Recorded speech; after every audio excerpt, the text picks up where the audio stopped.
Would these additions make the Cavs title favorites?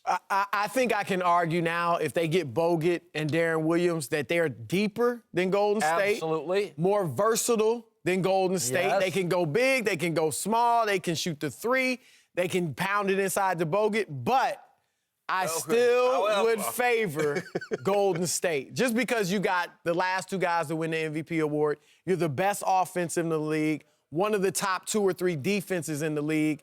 It's close. I mean, I think it'll be a pick'em series, but I would go with Golden State. Here's the one thing with LeBron. When you somebody once told me this, it was Greg Anthony, the NBA player. He said the great thing about Phil Jackson, not counting the Knicks, he said with Phil, everybody plays their best basketball with Phil. Nobody leaves Phil and they're a better player.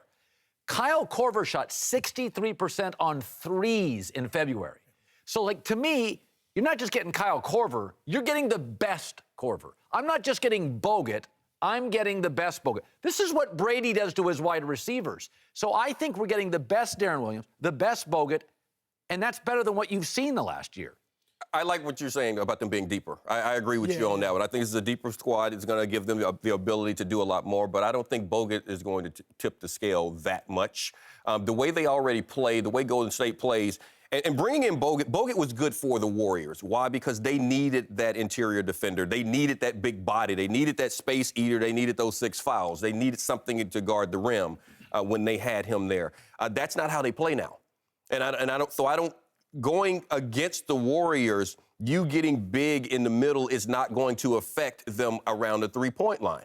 So you have to depend on a 60% three-point shooter. You have to depend on LeBron James playing otherworldly like he did last year to make them the favorites. So that's what I'm saying. I don't know if I would make them the favorites. You're being awfully quiet. No, I agree. No, I'm just listening. I'm absorbing it all in, saying, but I agree with you guys saying, but I don't think that, like I said, Andrew Bogut is the answer.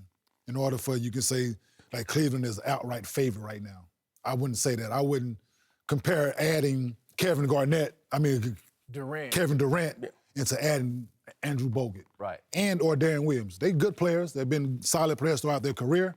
But what KD added in joining Golden State is way more than what Andrew Bogut and or Deron Williams could give Cleveland right now. It feels like a chess match. It's interesting. No matter, I was talking about this today on the radio show. Think how big the internet is.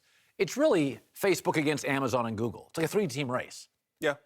I grew up with this Pepsi We're and Coke. hopeful throwing in San Antonio, give them a shot. Always. When you look at the NBA right now, it feels like Cleveland is just building a team against the Warriors. They are, because they know the East. And I don't know if you guys saw, Kyle Lowry just got injured. He's out until the playoffs start.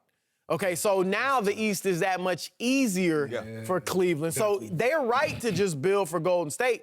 If they somehow meet San Antonio, if they beat Golden State, I think Bogut will help then. This is what people aren't talking about. Bogut and Deron Williams are very injury prone. Bogut's only played 2 games since January 9th. So remember, one of the reasons Cleveland won the finals was because Bogut missed games 6 and 7. Right. So that's another thing to factor in. It is interesting, though, Golden State went out and grabbed the piece. And it just feels like Cleveland's like, well, there's not the piece on the market. No. We're just going to try to 3% you to death. The one thing you said, I like the versatility of Cleveland. Yep. Channing Frye, Kyle Korver, J.R. Smith. Remember, J.R. can really play now. Yep. J.R. can really play. I think they can go big, they can go small, they can go 3, they can go mid-range. I see So Golden. you're favoring. I like Cleveland. I think the word you used, or maybe Eric, I think Cleveland has much more dexterity. I think they can do more things. But then you still have to get Kevin Love back in the mix of things, him being out. Got to get JR back in the mix of things. He's been out. Yep. Excuse me.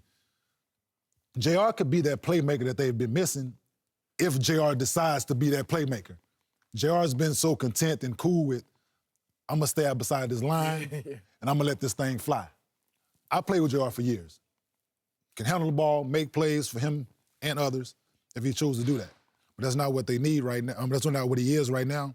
So they're missing that part, like a Lou Williams type of guy, which I thought would have been excellent for him. Yes. For them to go out and get Lou Williams. That was a big pickup. Like, that's what I'm like, if they can go out and get Lou Williams to trade deadline, like, that's the piece. Then Houston went out and did. I'm like, Well, they beat him to the punch.